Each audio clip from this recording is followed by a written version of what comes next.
ఇవాళ భగవాన్ రమణుల గురించి మనం కొన్ని విషయాల్ని విజ్ఞాపన చేసుకుందాము అని అనుకున్నాం. నేను మీకు ఒక విషయాన్ని నివేదన చేస్తాను.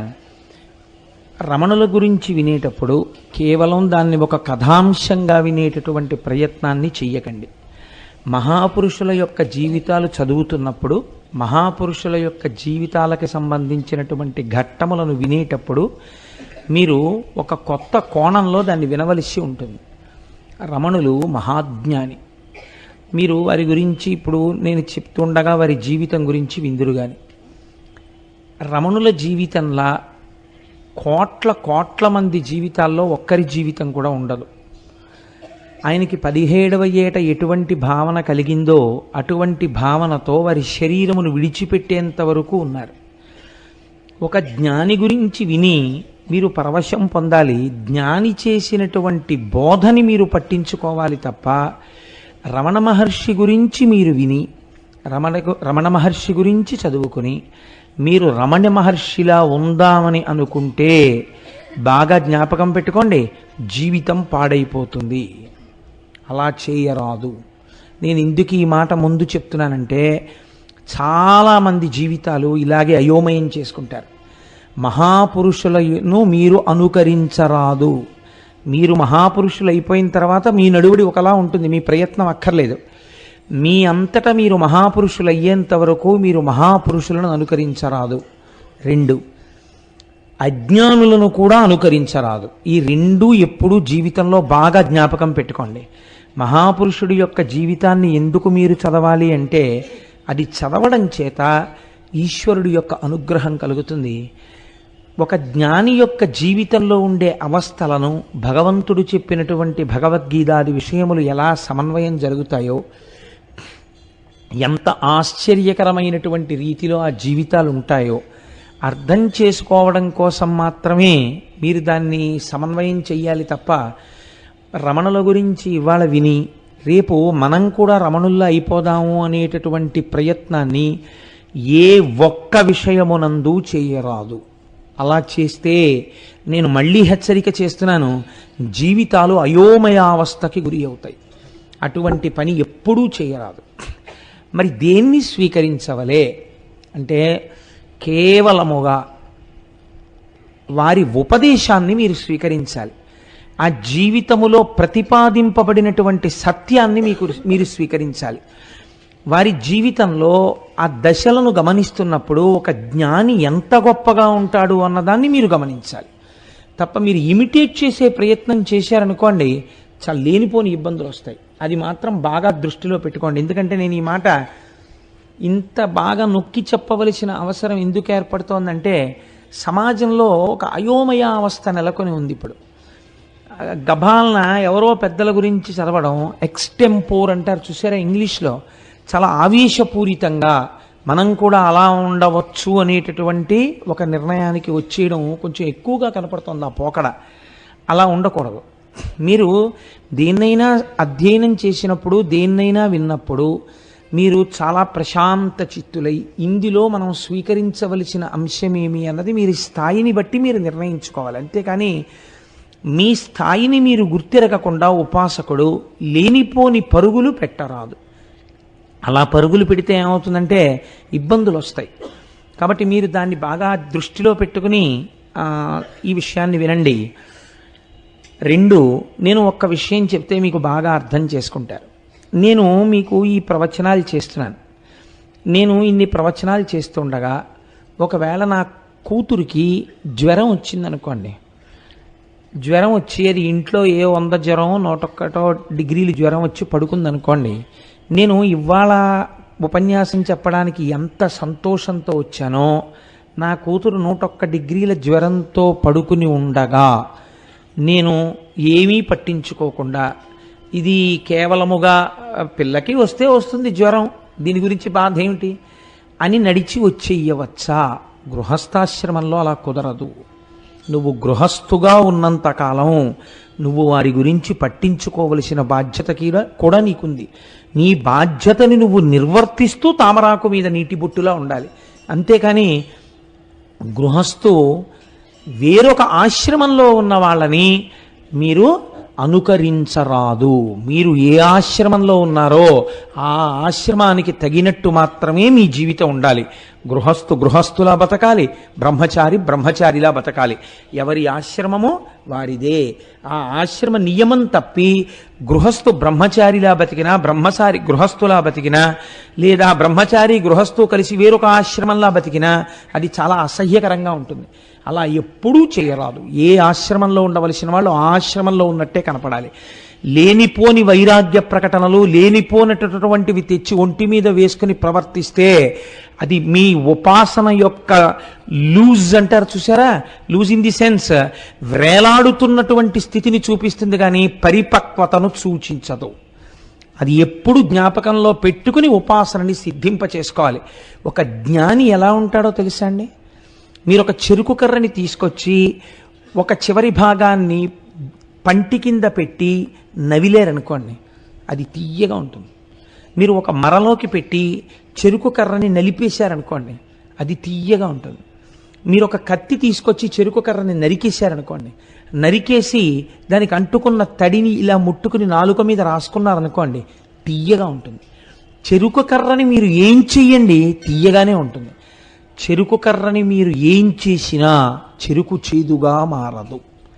అంటే అసలు దేని చేత మానము అవమానము అన్న ఈ రెండు స్థితులు అసలు ఉంటాయనేటటువంటి ఎరుక దాటిపోతారు వాళ్ళు. ఆ ఎరుక దాటిపోయిన స్థితి వేరు.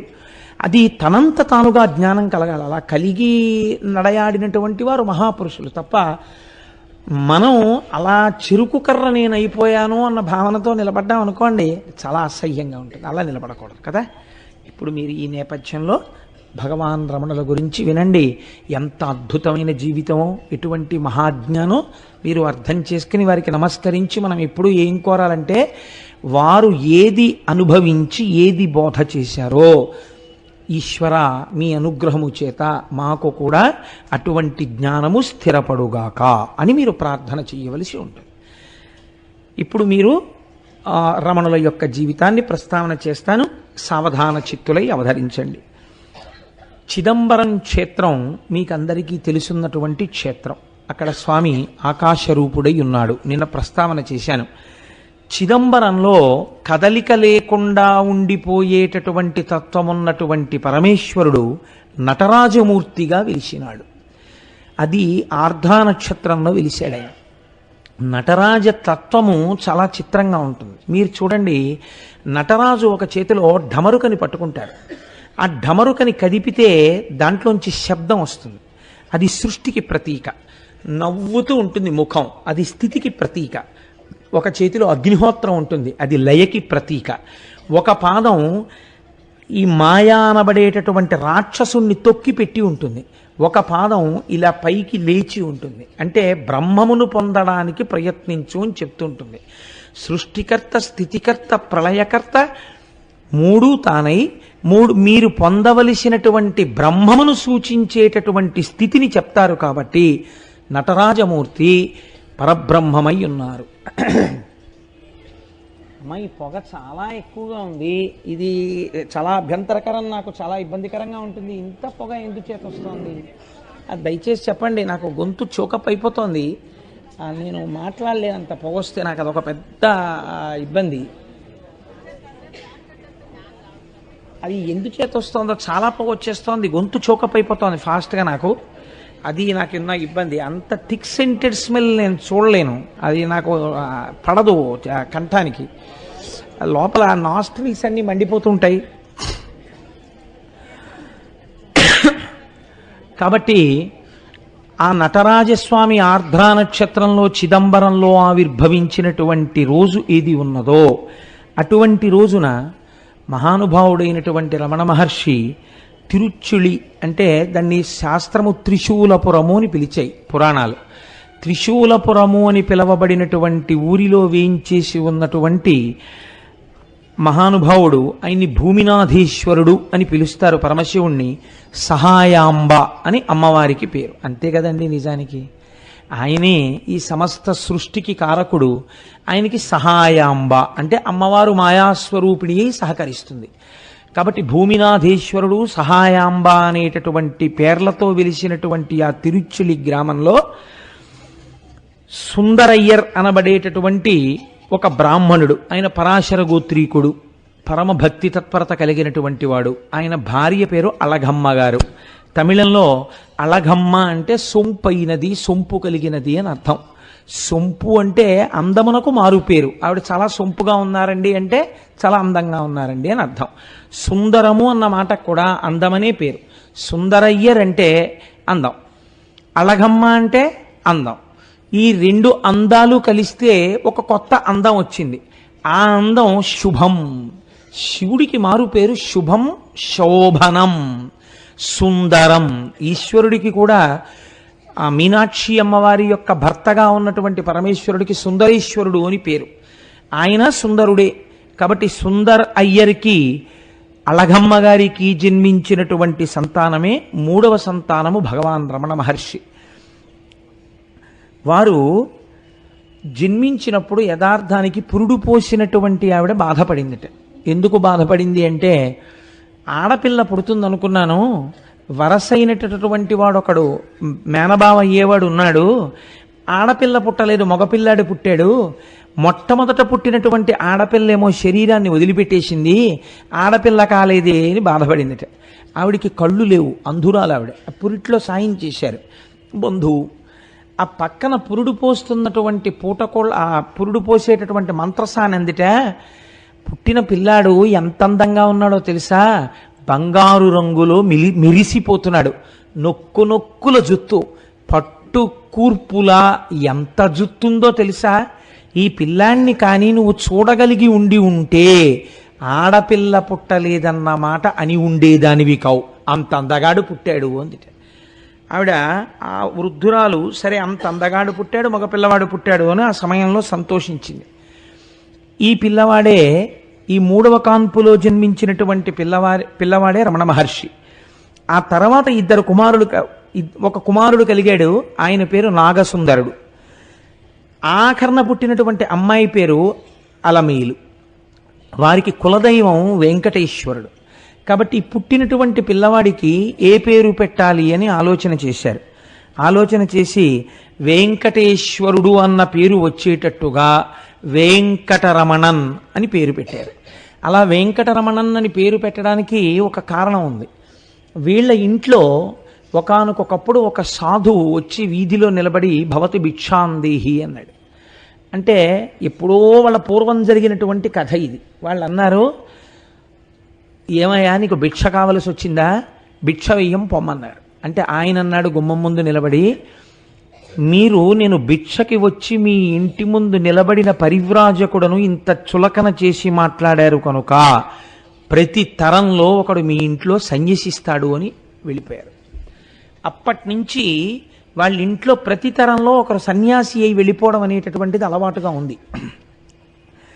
ఈ సుందరయ్యర్ అన్నగారు ఒక ఆయన ఉండేవారు. ఆయన కూడా మహాభక్తుడు. 18 సంవత్సరాలు మాత్రమే వారు మామూలుగా సాంసారికమైనటువంటి జీవనమునందుండి సుఖములను అనుభవించారు. 18వ సంవత్సరం రాగానే వెంకటేశ్వర అయ్యర్ వారి పేరు. వారు సన్యసించి చిదంబరం వెళ్ళి కూర్చున్నారు. ఆయన ఏం చేసేవారోటో తెలుసా అండి? చిదంబరం కొండకి ఎవరైనా ప్రదక్షిణం చేసి రాగానే వారి చెప్పులు అడుగు పుచ్చుకొని ఆ చెప్పులు తుడుస్తూ ఉండేవారు. ఆయన చిదంబరం కొండకి ప్రదక్షిణం చేశారు అని. రమణ మహర్షి యొక్క తండ్రి గారైన సుందరేశ్వర అయ్యర్ తన అన్నగారు జ్ఞాపకానికి వచ్చి ఆయన పేరు కూడా కలుపుకున్నట్టుంటుంది అని చెప్పి వెంకటరమణన్ అనబడేటటువంటి పేరు రమణ మహర్షికి ఉంచారు. వారు భవిష్యత్తులో వారే భగవాన్ శ్రీ రమణ మహర్షి అని పిలువబడ్డారు. ఈయన చిన్నతనంలో ఏకసంతాగ్రాహి. ఈ పిల్లవాడు కొంచెం పెరిగి పెద్దవాడు అవుతున్నాడు. 8వ ఏట ఉపనయనం చేశారు తండ్రి గారు. ఇంగ్లీష్ చదువు నేర్పించాలనేటటువంటి ఉద్దేశ్యంతో తమ్ముడు ఉన్నాడు సుందరేశ్వర అయ్యర్ గారికి. ఆయన పేరు సుబ్బ అయ్యర్ అంటారు. ఆ సుబ్బ అయ్యర్ అనబడేటటువంటి ఆయన దిండిగల్లో ఉద్యోగం చేస్తున్నారు. అక్కడ ఇంగ్లీష్ మీడియం స్కూల్స్ ఉన్నాయి. అందుకని రమణ మహర్షిని, నాకంటే అలవాటు మీద రమణ మహర్షిని వస్తుంది, అప్పటికి రమణ మహర్షి అన్న పేరు లేదు, వెంకటరమణన్ గారిని, వెంకటరమణన్ని ఆయన యొక్క అన్నగారైనటువంటి నాగస్వామిని ఇద్దరినీ కూడా ఆ దిండిగల్ పంపించారు. పంపిస్తే అక్కడ ఇంగ్లీష్ మీడియం స్కూల్స్లో చదువుకునేవారు. చిన్నతనంలో ఈ వెంకటరమణన్ చాలా ఆశ్చర్యకరమైనటువంటి జీవితం. ఎందుచేత అంటే ఈయన ఎటువంటి నిద్రపోయేవారంటేట, అసలు ఆ నిద్రపోతుంటే గుద్దేసినా సరే ఆయనకి తెలిసేది కాదు. చిత్రం ఏమిటంటే, ఒకసారి వాళ్ళ ఇంట్లో సుబ్బయ్యర్ గారి ఇంట్లో కొడుకు పుట్టినరోజు అవుతోంది. చీకటి పడిపోయింది, 7 అలా అయింది టైము. ఒక్కసారి మేము గుళ్ళోకి వెళ్ళి నమస్కారం చేసుకొస్తాం, నువ్వు చదువుకుంటున్నావు కదా చదువుకుంటుండు అని చెప్పి అన్నం పెట్టేసి వాళ్ళ పిన్నమ్మ గారు, బాబాయ్ గారు, వెంకటరమణన్ యొక్క అన్నగారైనటువంటి నాగస్వామి, ఇతర కుటుంబ సభ్యులందరూ పక్కనున్న దేవాలయంలోకి వెళ్ళారు మధురలో. ఈయన్ని ఆ దిండిగల్లో దీపం తగ్గించుకుని పడుకోమన్నారు. నువ్వు చదువుకుంటుండు అన్నారు. ఈయన చదువుకుని కొంతసేపు అయిపోయిన తర్వాత నిద్ర వస్తోందని చెప్పి దీపం తగ్గించి నిద్రపోయారు. వాళ్ళు దేవాలయంలో దర్శనం చేసుకుని తిరిగి వచ్చారు. తలుపులు కొట్టారు, పెద్ద పెద్ద చప్పుళ్ళు చేశారు, అందరూ కలిసి అరిచారు, కేకలేశారు. ఊరంతా పోగొడిపోయింది. ఈయన మాత్రం నిద్ర లేవలేదు. ఇప్పుడు లోపలున్న పిల్లవాడికి ఏదో ప్రమాదం జరిగి ఉంటుంది అని ఆలోచించి ఈ అన్నగారైనటువంటి నాగస్వామి గోడ దూకి లోపలికి వెళ్ళాడు. గోడ దూకి లోపలికి వెళ్ళి తలుపులు తాళం తీశారు. బయట నుంచి తాళం తీసేటటువంటి స్థితిలో ఉన్న తాళం కప్పది. అదృష్టవశాత్తు ఊళ్ళో ఉన్న ఎవరి తాళం చెవో సరిపోయింది. తాళం తీసి అందరూ లోపలికి వెళ్ళారు. చిత్రం ఏమిటంటే, నిద్రపోతున్న వెంకటరమణన్ని ఇంతమంది కలిసి గుద్దేశారు, ఇంతమంది కలిసి పొడిచారు, మీదెక్కి తొక్కారు. ఆయన లేవలేదు. ఆయన తర్వాత ఎప్పుడో లేచారు. లేచి ఏమిటి మీరు ఇంతమంది ఉన్నారు ఇంట్లో అని అడిగారు. అడిగితే, ఇంతమంది ఉండడం ఏమిట్రా, ప్రారంధం ఇదేం నిద్ర రా, అసలు ఇంత ముద్దు నిద్ర ఏమిట్రా నీకని అడిగారు. ఆయన చిన్నతనంలో ఆటలాడుకునేటటువంటి రోజుల్లో మంచి క్రీడా ప్రావీణ్యం ఉన్నవారు. అందరూ ఆయన చేతిలో ఓడిపోయేవారట. ఈ ఓడిపోయిన వారు ఆయన మీద కక్ష ఎలా తీర్చుకోవాలి అని ఆయన నిద్రపోతున్నప్పుడు లేపి 2 భుజాల కింద చేతులేసి నడిపించి తీసుకుపోయి ఆ వైఘానది ఒడ్డున పడుకోబెట్టి కావలసినంత కుమ్మేసేవారు ఆయన నిద్దట్లో. ఎందుకంటే ఆయన లేచి ఉంటే కొట్టడం కష్టం. అందుకని నిద్రపోతున్నప్పుడు ఆయన్ని కుమ్మేసి వెళ్ళిపోయేవారు. ఆయన హాయిగా అలాగే పడుకుని లేచి వచ్చేసేవారు. అసలు అది చాలా అసాధారణమైనటువంటి నిద్ర. అటువంటి నిద్ర అలవాటు కలిగినటువంటి వ్యక్తి వెంకటరమణన్. ఈయన అప్పుడప్పుడు తర్వాత బాబాయ్ గారికి మధుర వెళ్ళినప్పుడు, మధుర ట్రాన్స్ఫర్ అయింది, ఆ మధురలో చదువుకుంటుండేవారు. చదువుకునే రోజుల్లో ఈయన అప్పుడప్పుడు మాత్రమే వెళ్ళారు మీనాక్షి అమ్మవారి దేవాలయానికి. వెళ్ళారో దర్శనం చేసుకుని వచ్చేస్తుండేవారు. ఆయనకి మధుర వెళ్ళినటువంటి రోజులలో ఉన్న అలవాటు ఏమిటంటే, రాత్రి 10 అవగానే ఇంట్లో అందరూ నిద్రపోతుండగా ఓ తలగడా పెట్టి దాని మీద దుప్పటి వేసేసి అందరూ నిద్రపోయారన్న తర్వాత గోడ దూకి బయటికి వెళ్ళిపోయి, ఈయన వెళ్ళిపోతూ ఇంకో పిల్లాడున్న ఇంటి గోడ మీద ఓ రాయి పెట్టేవారు. ఆ పిల్లవాడు కూడా ఇలాగే తలగడా పెట్టి గోడ దూకేసి, ఇంటి గోడ మీద రాయి ఉందంటే వెంకటరమణన్న ఆడడానికి నది ఒడ్డుకి వెళ్ళాడనమాట.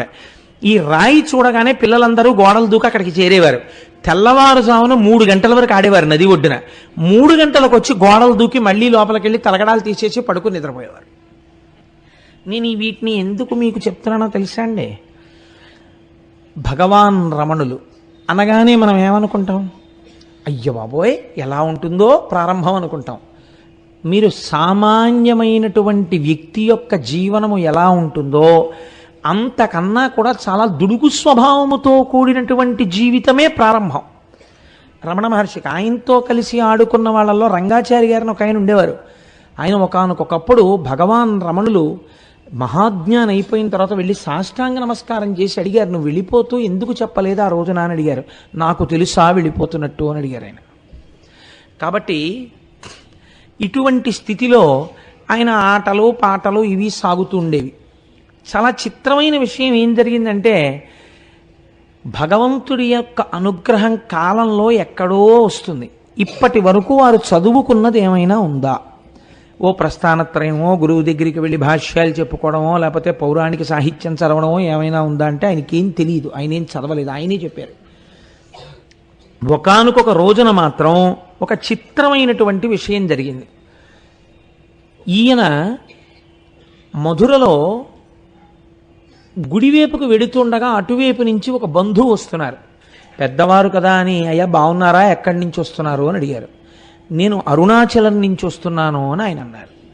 అరుణాచలం నుంచి వస్తున్నాను అన్న మాట వినపడగానే ఈయన ఆగిపోయి, అరుణాచలమా, దీనితో నాకేదో సంబంధం ఉంది అని అనిపించింది ఆయనకి. అరుణాచలం ఎక్కడుంది అని అడిగారు.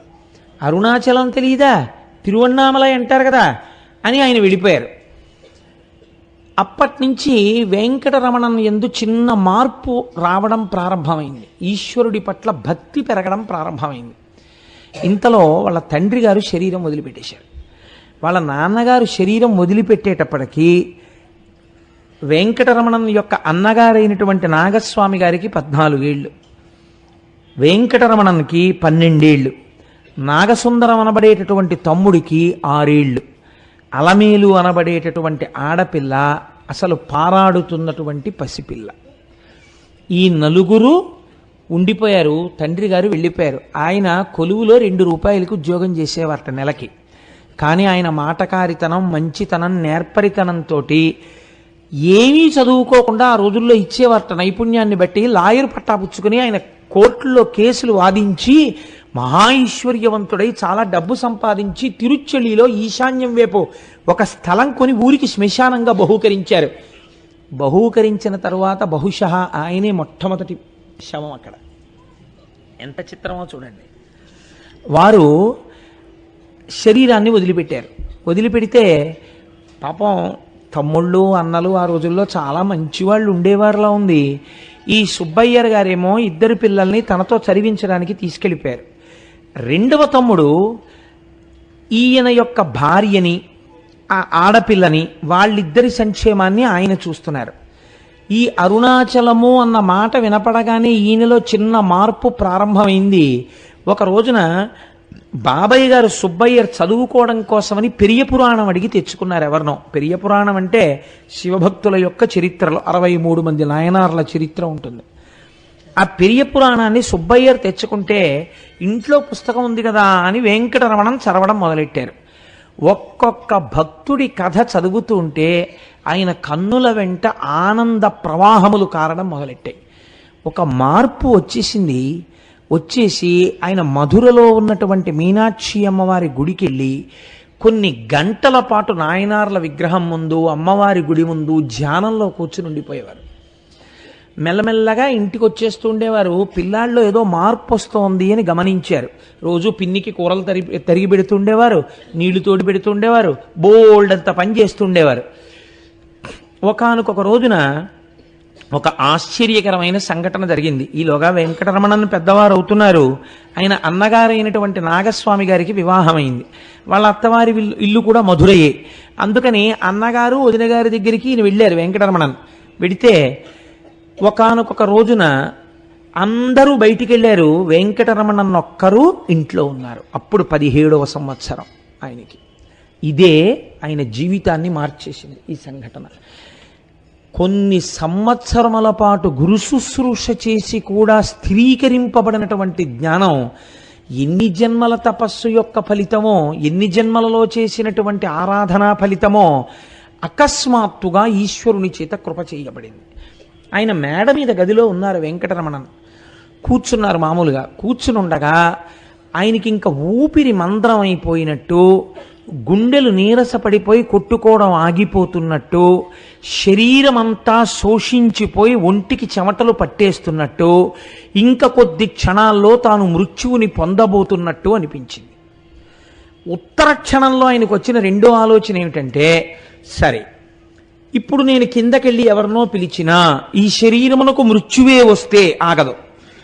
కాబట్టి ఎవరినో పిలవడం కన్నా అసలు మృత్యు అనగానేమీ తెలుసుకుంటాను అనుకుని శరీరం మృత్యువుని పొందడానికి వీలుగా నేల మీద పడుకున్నారు. పడుకుని శరీరంలో మృత్యు వస్తున్నప్పుడు ఏం జరుగుతోంది అన్నదాన్ని సాక్షిగా చూస్తున్నారు. అంటే నేను మృత్యువు పాలైపోతున్నానని మనం శరీరాన్ని చూసి బెంగెట్టుకుంటాం. ఆయన మృత్యువు పాలవుతున్నటువంటి శరీరాన్ని నేను అన్న అహంస్ఫురణతో సాక్షిగా చూడడం మొదలెట్టారు. మొట్టమొదట జరిగింది ఏమిటంటే, పాదాల దగ్గర నుంచి కాళ్ళన్నీ బిగిసిపోవడం మొదలెట్టాయి. బిగిసిపోయి పెదవులు బాగా ఇలా నొక్కుకుపోయి కన్నులు అలా మూతలు పడిపోయి శ్వాస ఆగిపోయి ఒళ్ళంతా బిగదీసుకుంటున్నట్టుగా అయిపోయి శరీరం అంతా పనిచేయడం మానేసి ఒక కొయ్యి అయిపోయి పడిపోయింది. నేను మిమ్మల్ని చూస్తున్నట్టు మీరు నన్ను చూస్తున్నట్టు మృత్యువుని చూస్తాననుకున్నటువంటి రమణ మహర్షికి సాక్షిగా తానుండగా పడిపోయినటువంటి శరీరాన్ని వారు దర్శనం చేశారు. ఓహో, ఇప్పుడు మృత్యువు శరీరమునకున్నది, ఇది పడిపోయింది, ఇది కొయ్యబారిపోయింది. ఇప్పుడు 10 మంది ఇంట్లోకి వస్తారు, వెంకటరమణన్ మరణించాడు అంటారు అని ఈ శరీరాన్ని శ్మశానానికి తీసుకెడతారు. దీన్ని కాల్చేస్తారు, బూడిద చేస్తారు. కానీ ఏది సాక్షిగా చూస్తోందో అది కాలదు, అది తడవదు, అది ముక్కలు చేయబడదు, అది ఆత్మ, అది సాక్షి. దీనికి మృత్యువు లేదు. కాబట్టి యథార్థ స్వరూపము నేను ఆత్మ, ఇది నా చేత ధరింపబడిన దేహము, కాబట్టి ఇది నేను కాదు. ఆయనకి స్పష్టంగా అర్థమైంది. నేను మీకు చెప్పగలిగానో లేదో కానీ ఉత్తర క్షణం ఆ శరీరంలో కదలిక వచ్చింది. ఆయన మళ్ళీ లేచి కూర్చున్నారు. కానీ శరీరం నుంచి విడిపోయినప్పుడు ఏ సుఖాన్ని పొందారో, సాక్షిగా ఉన్నప్పుడు ఏ ఆనందాన్ని పొందారో ఆ ఆనందం కోసమని వెంపర్లాట మొదలైంది. ఇప్పుడు తాను ధ్యానం చెయ్యాలన్న తాపత్రయం ఎక్కువైపోయింది. తను వెంకటరమణన్ కూరలు తరుగు అంటే కూరలు తరిగినా, నీళ్లు తోడినా, నేను వెంకటరమణన్ అనుకుని శరీరం వంక చూసుకున్న ఒంట్లో మంటలు పుట్టినట్టు అనిపించేది. కాబట్టి ఎప్పటికప్పుడు అవకాశం దొరికితే యంత్రం తిరిగినట్టుగా తిరుగుతుండేవారు, ఏమీ మాట్లాడేవారు కాదు. అవకాశం దొరికితే కూర్చుండిపోయి అంతర్ముఖులైపోయి తాను సాక్షిగా ఉంటూ అన్నీ చూస్తుండేవారు. ఇది అలవాటు పడిపోయింది. ఇది అలవాటు పడిపోతే ఒకరోజు మెల్లిమెల్లిగా ఈయన మీద దాడి ప్రారంభమైంది.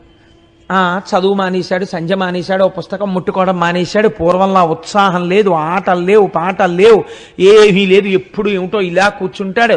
ఎలా ఉండవలసిన వాళ్ళు అలా ఉండాలి, అంటే పిల్లాడంటే చదువుకోవాలి, అంతేగాని ఈ అంతర్ముఖుడైపోయినట్టుగా కూర్చోవడం ఏమిటి అని ఇంట్లో వాళ్ళందరూ దూషిస్తూ ఉండేవారు.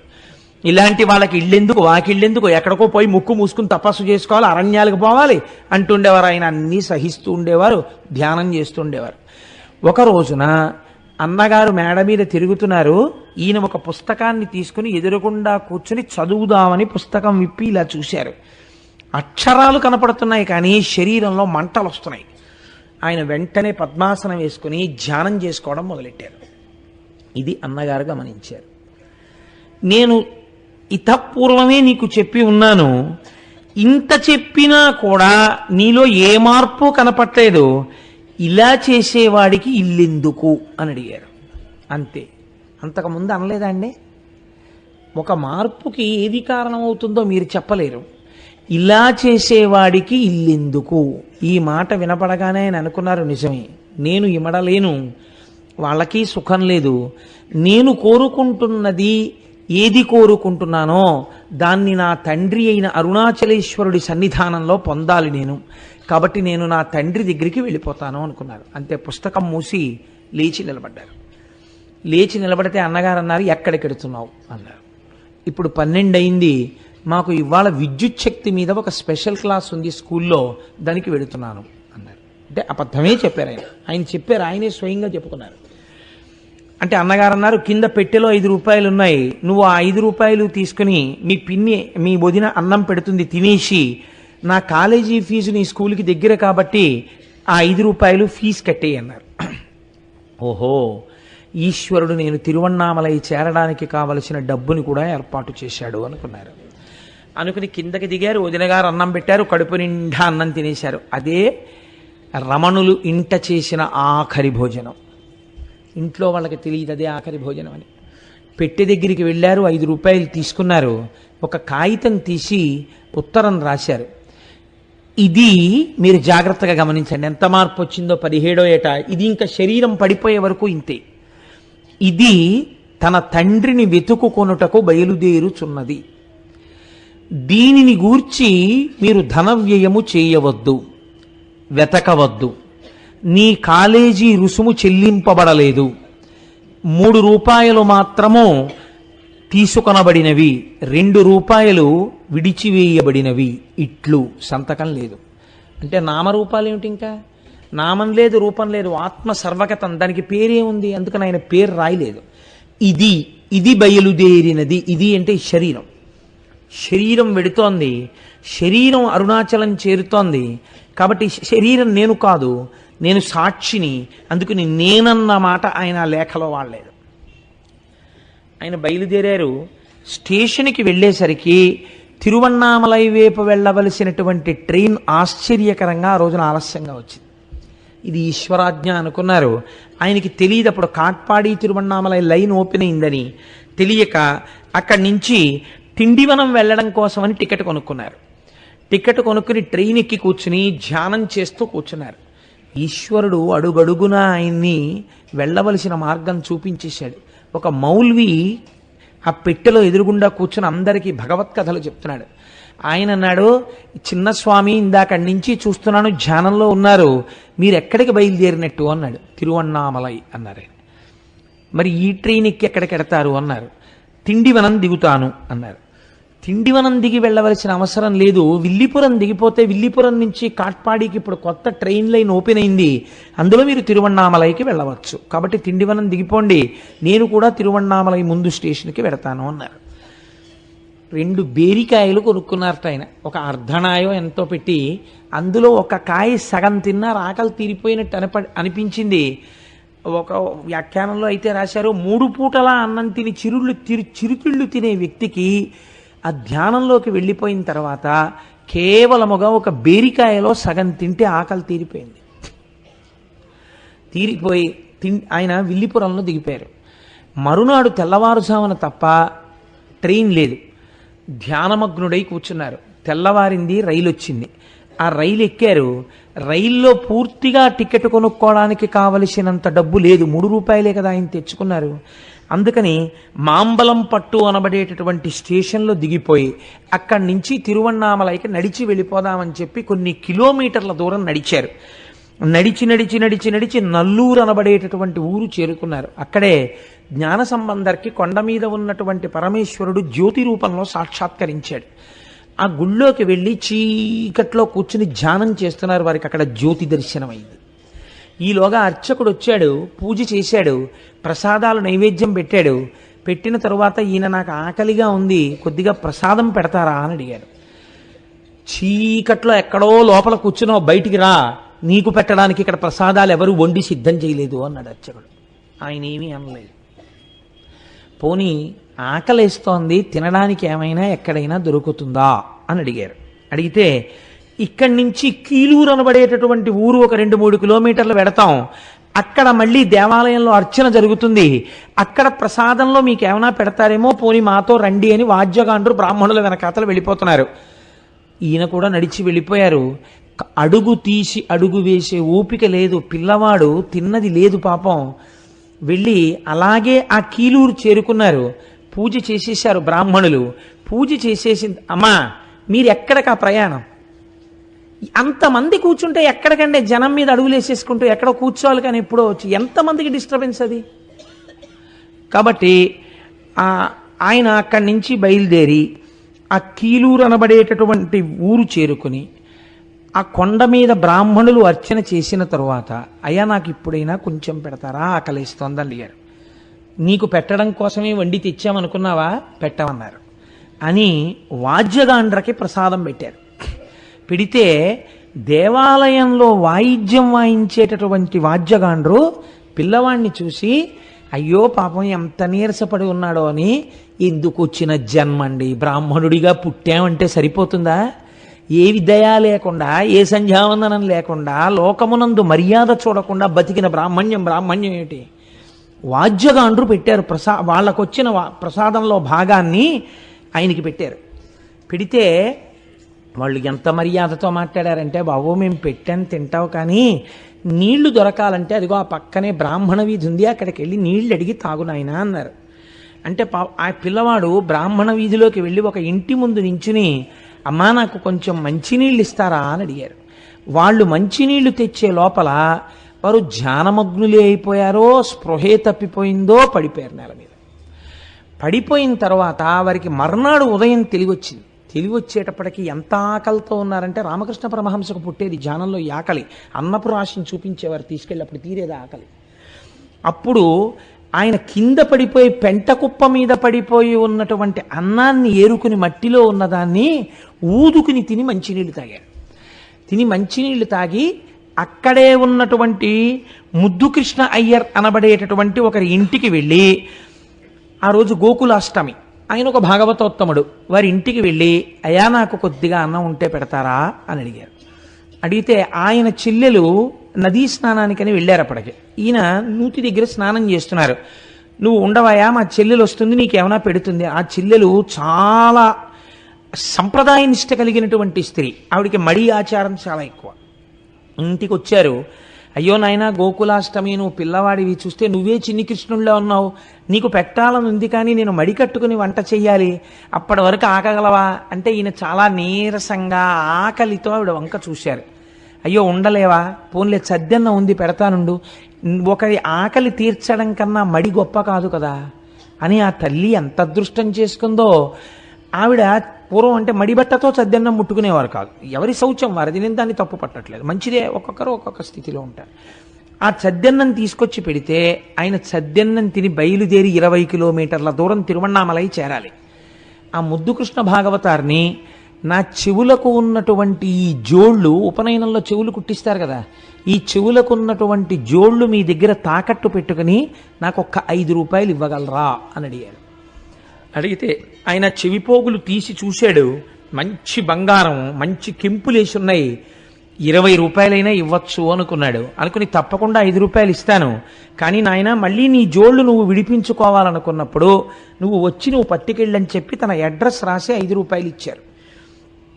చిత్రం ఏమిటంటే, ఆయన ఆ ఇంట్లోంచి బయటికి వెళ్ళగానే అడ్రస్ కాగితాన్ని చింపేసి బయట పారేశారు. ఆ లోపల ముద్దుకృష్ణ భాగవతార్ చెల్లి మాత్రం గబగబా వచ్చి, అయ్యో నాయనా, మళ్ళీ అన్నం లేక ఏమి ఇబ్బంది పడతావో, ఇగో ఈ పిండి వంటలు పట్టుకెళ్ళు అని ఒక మూట కట్టి ఇచ్చింది. ఆయన 20 కిలోమీటర్ల దూరము నడిచి తిరువణ్ణామలై చేరుకున్నారు. తిరువణ్ణామలై ఆయన చేరేటప్పటికీ తెల్లవారుతోంది. ఆ రోజుల్లో తిరువణ్ణామలైలో అరుణాచలేశ్వరుడి దేవాలయానికి జీర్ణోద్ధరణ జరుగుతోంది. అందుకని 9 గంటలు అయితే తప్ప గుడి తెరిచేవారు కాదు, ఎందుకంటే అవన్నీ పెద్ద పెద్ద కర్రలు, ఇనపవి అన్నీ కట్టి ఉండేవి. తెలియక చీకట్లో ఎవరు పెడితే దేన్ని కొట్టుకుంటారో, ఏ పడుతుందో ఇబ్బంది వస్తుందని చెప్పి తెరిచేవారు కాదు. చాలా ఆశ్చర్యకరంగా ఇంకా చీకట్లు విచ్చుకోకముందే ఈయన అరుణాచలేశ్వరుడి గుడి దగ్గరికి వెళ్ళేసరికి అంతరాలయం తలుపులు కూడా తెరిచి ఉన్నాయి, అర్చకులు కూడా లోపల లేరు. దుమ్ము పట్టేసినటువంటి ఒంటితో లోపలికి పోయిన కళ్ళతో ఉన్న ఈ పిల్లవాడు పరుగున అంతరాలయంలోకి వెళ్ళిపోయి శివలింగాన్ని కౌగిలించుకొని ఒక్కటే మాట చెప్పారు, అప్పా మీరు పిలిచారు, నేను వచ్చాను. నాన్నగారండి మీరు పిలిచారు, ఈ కొడుకు వచ్చాడు, అంతే వారు అన్నది. ఈశ్వరుడు ఏమి కృప చెయ్యాలనుకున్నాడో ఆయన బయటికి వచ్చారు. వచ్చి అక్కడే ఉన్నటువంటి ఆ తటాకమునందు స్నానం చేశారు. ఒక్కసారి ఇలా తన ఒంటి మీదకి చూసుకున్నారు. తను వేసుకున్నటువంటి బట్టల్ని విప్పేసి చింపేసి ఒక్క బట్ట మాత్రం గోచీగా పెట్టుకున్నారు. ఆఖరికి మీద ఉన్న యజ్ఞోపవీతం కూడా పరిత్యజించారు. పరిత్యజించి ఆయన సమాధివిష్టులై కూర్చుందామనుకునే సమయంలో ఒక తిరువణ్ణామలైలో తలనీలాలు ఇచ్చేటటువంటి సంప్రదాయం ఒకటి ఉంది. కానీ తిరువణ్ణామలైలో తలనీలాలు ఇస్తే ఆ రోజుల్లో కొంచెం భూరికానుక పుచ్చుకునేవారట చొరకలు. ఒక ఆయన వచ్చి తలనీలాలు ఇస్తావా అని అడిగారు. ఈశ్వరుడు ఈ కట్టెకి వెంట్రుకలు కూడా ఎందుకు అనుకుంటున్నాడు అనుకున్నారు. అనుకుని ఇచ్చేస్తాం అన్నారు. అతను గబగబా చేయి పట్టుకుని తీసుకెళ్లి ఒక చొరకుడి ఇంట్లో కూర్చోబెట్టారు. దగ్గర మిగిలిపోయినటువంటి డబ్బులో కొంత డబ్బు అతనికి ఇచ్చారు, గుండు చేసేశారు. మళ్ళీ గుళ్ళోకి వచ్చారు. నీటి మధ్యలో నిలబెట్టి కదా గురువులు దీక్షిస్తారు. అందుకని ఈశ్వరుడు ఏమనుకున్నాడో బ్రహ్మాండమైన వర్షం పడి పూర్తిగా తడిచిపోయారు. ఆ మిగిలిపోయిన డబ్బులు, చేతిలో ఉన్నటువంటి పిండి వంటలు సరోవరంలోకి విసిరేశారు. విసిరేసి అరుణాచల దేవాలయంలో ఒక మూల కూర్చొని ఆయన ధ్యానమగ్నులైపోయారు. అంతే. ఇంకా అసలు అన్నం తిన్నానా, అన్నం తినలేదా, లేకపోతే బాహ్య ప్రపంచం ఏమిటి, ఏమీ లేదు. అంతర్ముఖులై ఎలా కూర్చుంటే ఆ జుత్తు పెరిగిపోయింది, గడ్డం పెరిగిపోతోంది, ఒళ్ళంతా మట్టి పట్టేసింది. ఇలా ఉండగా చాలామంది ఊళ్ళో ఉన్నటువంటి పిల్లలు, ఊళ్ళో ఉన్నటువంటి పెద్దలు ఈయన మీద కుండ పెంకులు విసిరేవారు, రాళ్ళు విసిరేవారు. దానివల్ల ధ్యానంలోంచి బయటకు వచ్చేస్తుండేవారు. ఇలా కాదు అని చెప్పి ఆయన బయలుదేరి ఒకనాడు పాతాళలింగం అని చెప్పి ఒక లింగం, అక్కడ మీరు అరుణాచలం వెళ్ళిన వాళ్ళందరూ చూసి ఉంటారు, ఎప్పుడు తేమగా ఉండేదిట పూర్వకాలంలో. అంటే ఆయన భక్తురాలు ఒక ఆవిడ తర్వాత 1,00,000 రూపాయలు పెట్టి ఆలయాన్ని పునర్నిర్మాణం చేశారు. అది ఒక యోగి సమాధి, చీకటిగా ఉండేది. అందులో మనిషి ఉన్నాడో లేడో కూడా ఎవ్వరికీ తెలియదు. ఆ శివలింగం వెనకాతలకి వెళ్ళి కూర్చొని ధ్యానమగ్నులై ఉండిపోయారు. ఉండిపోతే ఆయన అలా కూర్చుని ఉండగా ఈ తొడల కింద మెల్లిగా చమాయింపు ఉందేమో పురుగులు, జిర్రులు అవి చేరి కరిచేస్తుండేవి. కరుస్తుంటే నెత్తురు కారిపోతుండేది. నెత్తురు కారిపోతుంటే మనుష్యుల నెత్తురు తాగి కొరికేటటువంటి లక్షణం ఉన్న పెద్ద పెద్ద చీమలు తొడల కింద చేరి ఆ నెత్తురు చప్పరిస్తూ ఆయన తొడలు కొరికేస్తుండేవి. అలాగే అట్టలు కట్టేసి తొడలన్నీ కొరుక్కుపోయి ఏమీ తెలియకుండా సమాధిమగ్నులై ఉండేవారు. పెట్టుకున్నటువంటి గోచి కూడా శుభ్రంగా శిథిలం అయిపోయింది. ఒక ఆవిడ ఎందుకో ఒకానొక రోజున తొంగి చూసింది లోపలికి, ఉలిక్కి పడింది. తేజస్సుతో ఒక పిల్లవాడు తపస్సులో ఉన్నాడు. ఆవిడికి భయం వేసి కదపడానికి వెళ్ళి ఆయన దగ్గర బట్టలు పెట్టి ఇవి కట్టుకుంటారన్న ఉద్దేశ్యంతో ఒక తువ్వాలు, ఒక పంచ అవి పెట్టి ఆవిడ వెళ్ళిపోయింది. తన శరీరం గురించే తనకి ఎరుక లేనటువంటి వ్యక్తికి ఆవిడ పట్టుకొచ్చి పెట్టినటువంటి బట్ట ఎలా తెలుస్తుంది? ఆయన అలాగే సమాధిమగ్నులై ఉన్నారు. శేషాద్రి స్వామి కనిపెట్టారు. కనిపెట్టి ఒక రోజున శేషాద్రి స్వామి కూడా బ్రహ్మజ్ఞాని, కంచికామకోటి కంచిలో ఉన్నటువంటి అమ్మవారి అనుగ్రహం పొందినవారు. ఆయన వెడుతున్న పిల్లలు వెనకాతలపడి రాళ్ళు విసురుతుండేవారు. ఆయన ఒకనాడు పాతాళలింగం దగ్గర ఉన్న పిల్లవాడి కోసమని వెడుతుంటే వెనకపడి పిల్లలు ఆయన రాళ్లతో కొడుతుంటే శేషాద్రి స్వామి లోపలికెళ్ళి అక్కడ ఉన్న వాళ్ళని నలుగురిని పిలిచి, ఒక బ్రాహ్మణ స్వామి ఇందులో ఉన్నాడు, ఆ పిల్లవాడిని ఎత్తి పైకి తీసుకురండి, ప్రాణత్యాగం అయిపోతుందో ఏమిటో, తొడలన్నీ కొరికేసి ఆ పిల్లాడికి ఏం చెప్పారు. ఆయన ఒక బ్రహ్మజ్ఞాని కాబట్టి గుర్తుపట్టారు. అప్పుడు ఒక నలుగురు వచ్చి ఈయన్ని కదిపితే ఈయన కదలలేదు. ఈయన ధ్యానమగ్నుడై అలాగే ఉండిపోయారు. ఉండిపోతే ఈయన్ని అలాగే ఎత్తి తీసుకొచ్చేటప్పటికీ మీరు నిజంగా కొన్ని వ్యాఖ్యానాలు చూస్తుంటే ఒళ్ళు జలధరిస్తుందండి. ఆయన్ని ఎత్తి తీసుకొస్తున్నప్పుడు ఈ కిందంతా నెత్తుటి అట్టలు పురుగులు తింటూ అలా తీసుకొచ్చి కూర్చోబెడితే ఆయన ఒకసారి బహిర్ముఖులై దేవాలయంలో శివలింగానికి అభిషేకం చేసినప్పుడు ముందు పసుపు నీళ్లతో చేసేస్తారు, విభూతితో చేసేస్తారు, పాలు చేసేస్తారు, పంచదార చేసేస్తారు.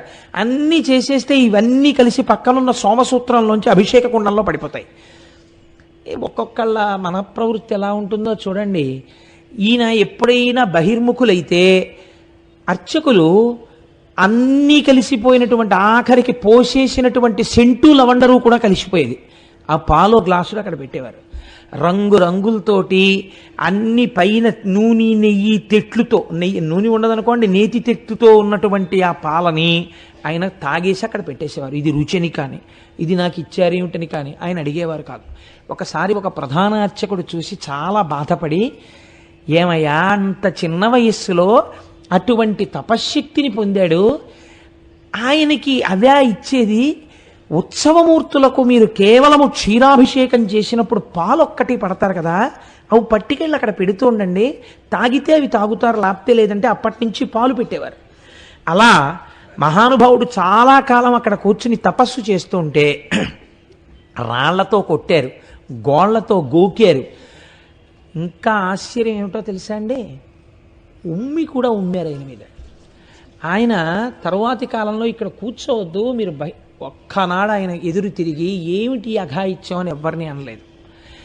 వాహన మంటపంలోకి దూరి వెళ్ళి అక్కడ కూర్చుని తపస్సు చేస్తుంటే ఆలయ అధికారులు విమర్శించారు రమణ మహర్షిని. తెలుసా అండి, ఎవ్వరికీ కనపడకుండా మంచి పొడుగైన మనిషి భగవాన్, వాహనాల మధ్యలోంచి దూరి ఎవ్వరికీ కనపడకుండా ఓ గోడమూల కూర్చుని, రాత్రి లేదు పగల్లేదు, చీకటి, ఎవ్వరు వచ్చేవారు కాదు, అక్కడ కూర్చుని తపస్సు చేసేవారు. అక్కడున్నారని తెలుసుకుని అక్కడ కూడా ఆయన అలదడి చేశారు. చేస్తే అసలు చీకటి పడితే ఎవరు వెళ్ళేవారు కాదు. ఆలయం దక్షిణం వెనక అసలు ఇప్ప చెట్టు ఉండేది, అక్కడ కూర్చుని తపస్సు చేశారు కొన్నాళ్ళు. ఇలా ధ్యానమగ్నులై ఉండిపోతుంటే మహానుభావుణ్ణి ఉద్దండి నాయనార్ అని చెప్పి ఒక ఆయన ఉన్నారు. ఆయన మహాభక్తుడు, పక్క ఊళ్ళో ఉండేవారు. ఆ ఉద్దండి నాయనార్ ఒకసారి చూశారు. ఒక బ్రహ్మజ్ఞానికి సేవ చేసుకోవాలి అని ఆయన కోరిక. ఆయన తిరువణ్ణామలై వచ్చి పిల్లవాడిని చూసి, అబ్బబ్బబ్బా ఎంతటి బ్రహ్మజ్ఞాని రా, ఈయనతో మాట్లాడదామని 2 నెలలు కూర్చున్నారు. ఆయన ఎప్పుడూ కళ్ళు విప్పలేదు, మాట్లాడలేదు. ఎప్పుడో కొన్ని రోజులకోసారి కళ్ళు విప్పి అక్కడ పాలుంటే తాగి మళ్ళీ ఇలా కూర్చున్నారు.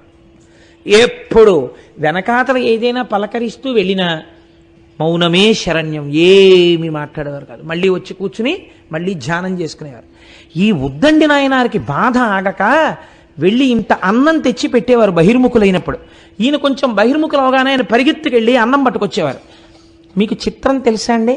ఆయన అన్నం తేవడానికి వెళ్లే లోపల రమణ మహర్షి అంతర్ముఖులైపోతూ మళ్ళీ ధ్యానంలో కూర్చుంటే, ఒక రోజున ఉద్దండి నాయనార్ తిరిగి వచ్చేసరికి ఒక ధూర్తుడు ఆలయంలో ప్రదక్షిణం చేసి స్వామి దర్శనం చేసుకుని వెళ్ళిపోతూ, రాయల్లే కూర్చున్నాడు తపస్సని వంక పెట్టని ఆయన వెనక చేరి ఆయన మెడమించి వీపు వరకు మూత్ర విసర్జన చేసి వెళ్ళాడు. దూరం నుంచి ఉద్దండి నాయనార్ చూశారు, భగవానులు వెనక్కి చూశారు, ఆయన మూత్ర విసర్జన చేస్తున్నాడు. ఆయన ఏమీ అనలేదు, అలాగే కూర్చున్నారు. ఇక్కడి నుంచి పోసినటువంటి మూత్రంతో వీపు అన్నీ తడిసిపోయాయి. ఏమిటి ఆయన చేసిన నేరం? నేను అందుకే అడుగుతున్నాను, బ్రహ్మజ్ఞాని కెనాట్ బి ఇమిటేటెడ్.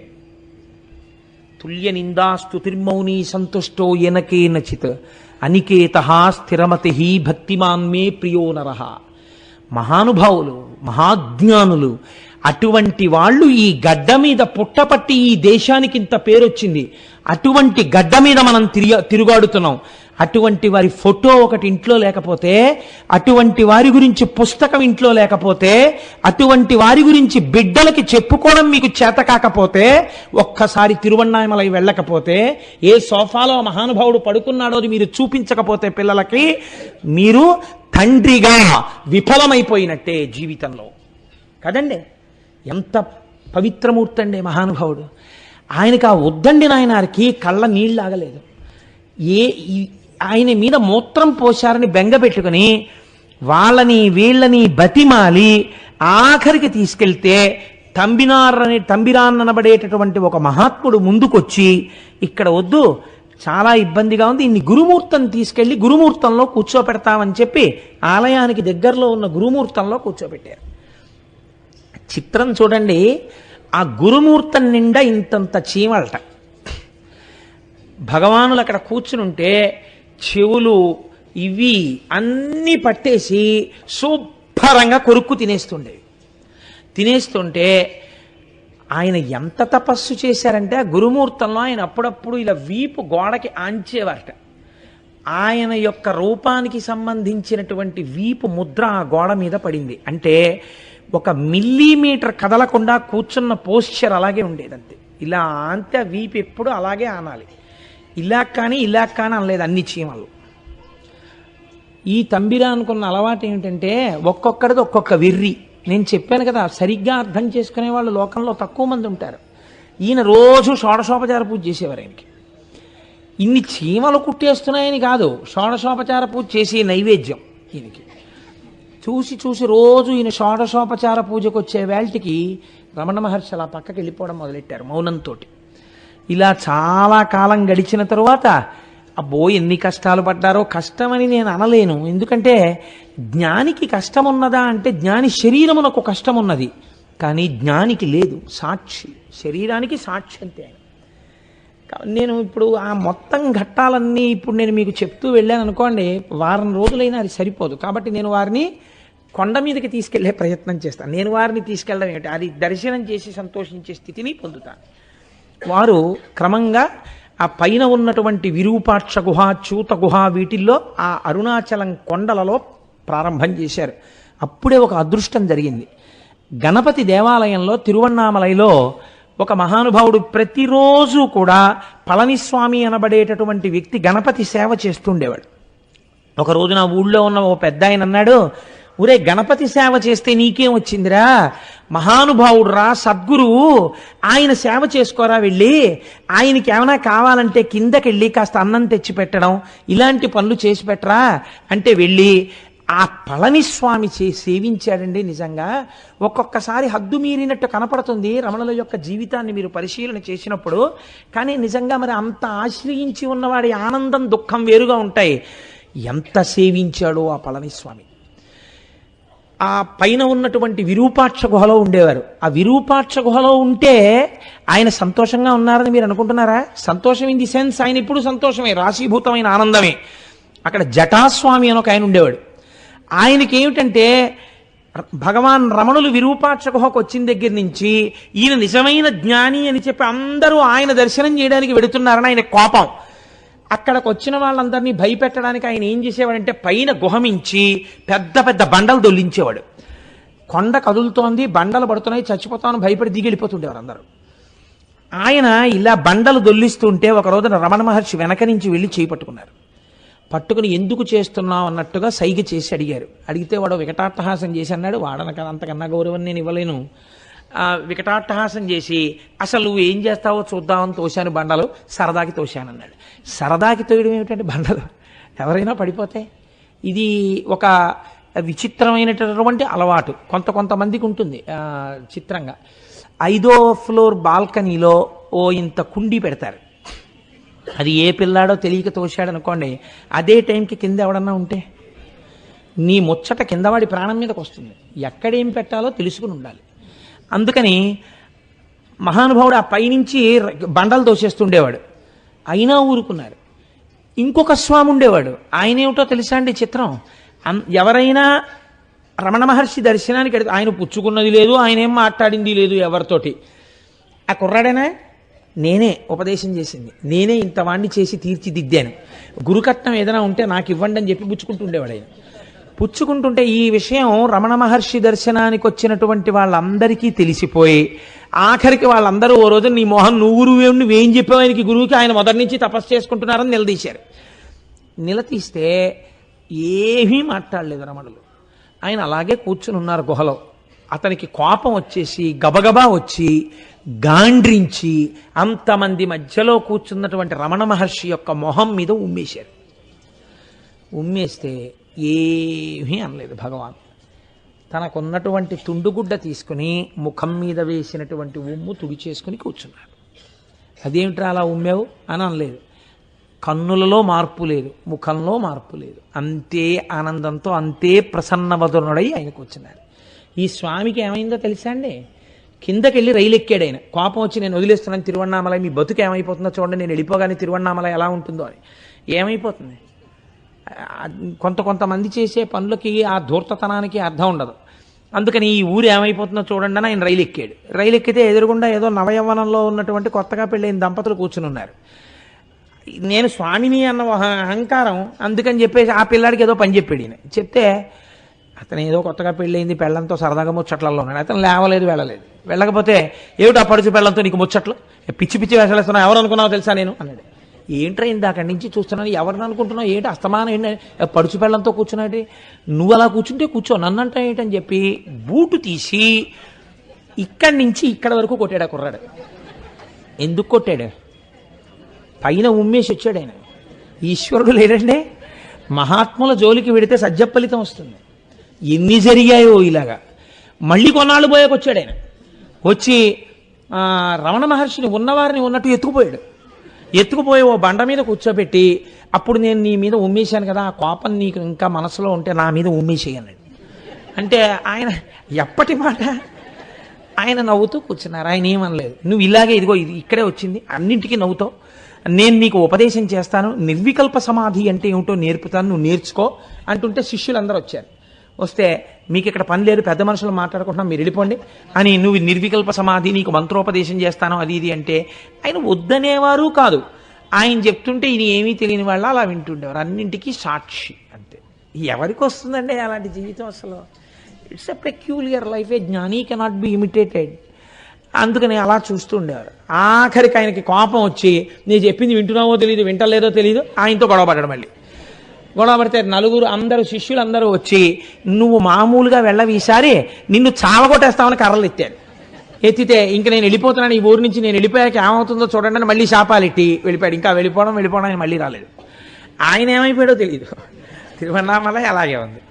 కాబట్టి మహానుభావుడు ఇలాగే ఆయన గుహలో కూర్చుండగా వస్తుండేవారు, వెడుతుండేవారు.